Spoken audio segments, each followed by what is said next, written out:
नमस्कार दोस्तों, आप सभी का फिर से स्वागत करती हूँ मेरे YouTube channel dietitian Soni Kumari में। आशा करती हूँ आप सभी अच्छे और स्वस्थ होंगे। आज हम एक ऐसी डिसीज के बारे में बात करने वाले हैं जो इंडिया में बहुत ही तेजी से बढ़ता जा रहा है और बहुत ही कॉमन होता जा रहा है। अगर मैं अपनी बात करूँ तो मेरी ओपीडी में आने वाले लगभग 70% पेशेंट ऐसे हैं जो इस डिसीज की कैटेगरी में आते हैं। ये डिसीज और कुछ नहीं बल्कि डायबिटीज है। तो डायबिटीज होती क्या है basically? Diabetes is a metabolic disorder which is characterized by a high blood glucose levels due to a diet ability or the complete inability of the tissues to utilize carbs, which is accompanied by the changes in the metabolism of fat, protein, electrolytes and the water. The disorder is due to deficiency of hormone insulin, which is produced by the beta cells of the islets of the Langerhans of the pancreas. यानी कि अगर मैं इसे सरल शब्दों में आपको समझाऊं तो ब्लड में ग्लूकोज लेवल्स का बढ़ जाना। इसमें क्या होता है कि जो हमारा fat, protein, water and the electrolytes का जो मेटाबॉलिज्म है उसमें चेंजेस हो जाते हैं, जिसकी वजह से जो बॉडी में टिश्यूज है वो कार्ब्स को अच्छे से यूटिलाइज नहीं कर पाते हैं और ब्लड में ग्लूकोज लेवल जो है यानी कि शुगर धीरे धीरे बढ़ने लगता है। WHO के डाटा के मुताबिक 1980 तक 108 मिलियन लोग ऐसे थे जिन्हें डायबिटीज थी और 2014 में यही आंकड़ा बढ़कर 422 मिलियन तक पहुंच गया। अगर मैं 2000 से लेकर 2019 तक की बात करूं तो डायबिटीज की वजह से होने वाली डेथ 3% तक इंक्रीज हुई। अगर मैं वर्ल्ड की बात करूं तो इंडिया सेकेंड नंबर पे स्टैंड करता है, जो चाइना के बाद सेकेंड लार्जेस्ट कंट्री है इन द वर्ल्ड। अगर वर्ल्ड में 6 लोग हैं, 6 लोगों में से एक इंसान जिसे डायबिटीज है वो इंडिया से आता है। और अगर मैं इंडिया के बारे में बात करूं तो 2019 में 77 मिलियन पीपल ऐसे थे जिन्हें डायबिटीज थी और एक्सपेक्ट किया जा रहा है कि 2045 तक ये डाटा बढ़कर 134 मिलियन तक हो जाएगा, जिसमें फिर भी 57% ऐसे लोग हैं जो अनडायग्नोज्ड हैं, जिन्हें पता ही नहीं होगा कि उन्हें डायबिटीज है। और अगर हम डायबिटीज की कैटेगरी की बात करें तो डायबिटीज को 4 पार्ट में कैटेगराइज किया गया है। टाइप 1 डायबिटीज, जिसे हम इंसुलिन डिपेंडेंट डायबिटीज भी कहते हैं, क्योंकि इसमें क्या होता है कि स्टार्टिंग से ही या जेनेटिकली इसके काफी सारे रीजंस हो सकते हैं। जेनेटिकली ही इंसुलिन जो होता है एब्सेंट होता है, इसलिए इन्हें कहा गया है insulin dependent diabetes. Second category आती है टाइप 2 डायबिटीज, जिसे हम कहते हैं नॉन इंसुलिन डिपेंडेंट डायबिटीज, जिसमें क्या होता है कि एज के साथ या लाइफस्टाइल कुछ मॉडिफिकेशन या चेंजेस की वजह से या डाइट की वजह से धीरे धीरे इंसुलिन जो है उसकी मात्रा कम होने लगती है। तो इससे आप डाइट के थ्रू या फिर एक्सरसाइज के थ्रू या मेडिकेशन के थ्रू भी ठीक कर सकते हैं। तीसरी कैटेगरी आती है जीडीएम, जिसे हम जेस्टेशनल डायबिटीज मेलाइटस भी कहते हैं। इसमें क्या होता है कि during pregnancy because of hormonal imbalance धीरे धीरे जो होता है इंसुलिन इम्बैलेंस हो जाता है, जिसकी वजह से शुगर लेवल बॉडी में ब्लड में बढ़ने लग जाती है।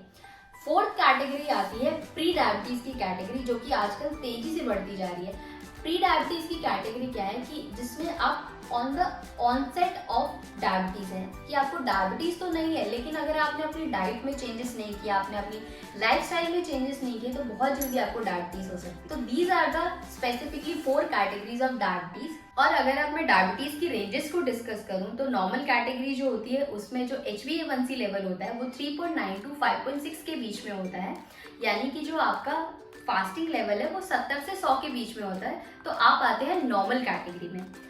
अगर मैं प्री डायबिटीज की बात करूं तो जो आपका HbA1c परसेंटेज है वो आपका आता है 5.6 से लेके 6.9 के बीच में, और आपका जो फास्टिंग रेंज है वो आता है 100 से लेके 125 के बीच में। तो ये आप आते हैं प्री डायबिटीज की कैटेगरी में। नेक्स्ट कैटेगरी आती है आपकी डायबिटीज। तो इसके जो रेंजेस होते हैं, अगर आपका फास्टिंग जो है 126 या उससे हायर है तो आप आते हैं डायबिटीज की कैटेगरी में, और जो आपका HbA1c है वो 7 या 7 से ऊपर है तो आप यानी कि डायबिटिक। तो डायबिटीज होने का सबसे बड़ा रीजन क्या है? तो डायबिटीज का जो सबसे बड़ा रीजन है वो है लाइफस्टाइल चेंजेस, हमारी डाइट, हमारी एक्सरसाइज। अगर हम इसे टाइमली मॉडिफाई ना करें तो ये धीरे धीरे हमारे ग्लूकोज लेवल को ट्रिगर करने लगता है, जिसकी वजह से डायबिटीज होने का खतरा बढ़ने लगता है। इस डायबिटीज को प्रिवेंट और क्योर कैसे करना है?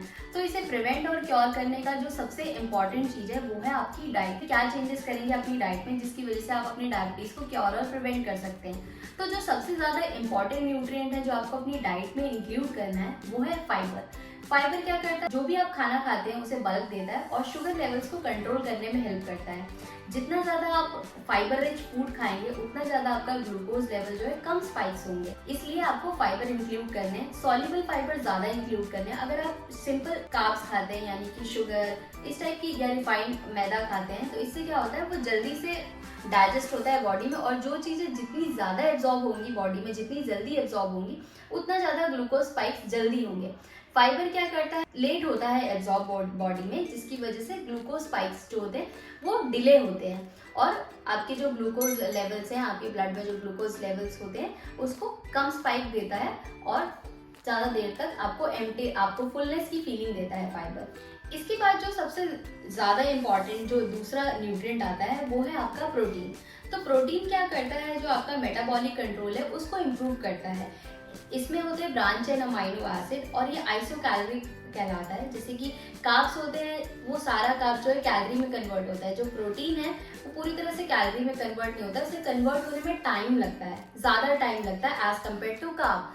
तो प्रोटीन लेने से क्या होता है, जितने ज़्यादा ब्रांच चेन अमाइनो एसिड होंगे, आइसोकैलोरिक फॉर्मूला है, उसकी वजह से इंसुलिन रेजिस्टेंस जो है इंक्रीज होगा, तो आपके ब्लड ग्लूकोज को स्पाइक नहीं मिलेगा और जो ब्लड ग्लूकोज की स्पाइक है वो डिले हो जाएंगे, जिसकी वजह से आपका ब्लड में जो ग्लूकोज लेवल है वो मेंटेन रहेगा, काफी टाइम के लिए सस्टेन रहेगा। दो चीजें हैं जो आपको सबसे ज्यादा इंक्लूड करनी है अपनी डाइट में ऑन डेली बेसिस। इसके अलावा आप अपनी डाइट में गुड फैट इंक्लूड कर सकते हैं, जैसे कि आप ड्राई फ्रूट्स में नट्स, आप पंपकिन सीड्स यूज कर सकते हैं, आलमंड्स सोक करके लीजिए, वॉलनट हो गया, इसे भी आप सोक करके ले सकते हैं। आप पंपकिन सीड्स हो गया, सनफ्लावर सीड्स हैं, अलसी के बीज हैं, ये सब आप यूज कर सकते हैं। तो ये these are the good fats जो आप अपनी डेली बेसिस की डाइट में इंक्लूड कर सकते हैं। जो पानी का इंटेक है, आप कोशिश करिए 2 से 3 लीटर पानी पीजिए।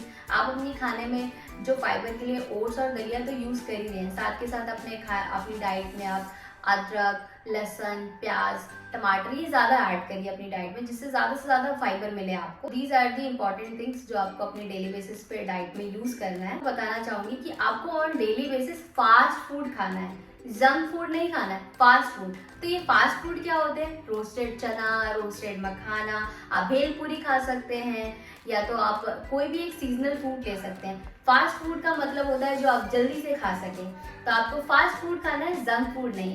तो आज इसी के साथ मैं अपनी वीडियो समाप्त करती हूँ।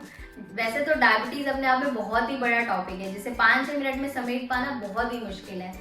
आशा करती हूँ आपको मेरी ये छोटी सी इन्फॉर्मेशन अच्छी लगी होगी। आपसे रिक्वेस्ट करती हूँ कि आप ज़्यादा से ज़्यादा मेरी वीडियो को लाइक करिए, सब्सक्राइब करिए और अपने फ्रेंड्स के साथ, अपनी फैमिली के साथ शेयर करिए। अगर आप पर्सनलाइज्ड डाइट चाहते हैं, अगर आपके घर में कोई भी डायबिटिक है या फिर प्री डायबिटिक है और आप पर्सनलाइज्ड डाइट चाहते हैं, तो आप मुझे कमेंट बॉक्स में लिख सकते हैं या फिर आप मेरी इंस्टा आईडी पे मुझे डीएम कर सकते हैं। आशा करती हूँ आपको मेरी वीडियो अच्छी लगी होगी।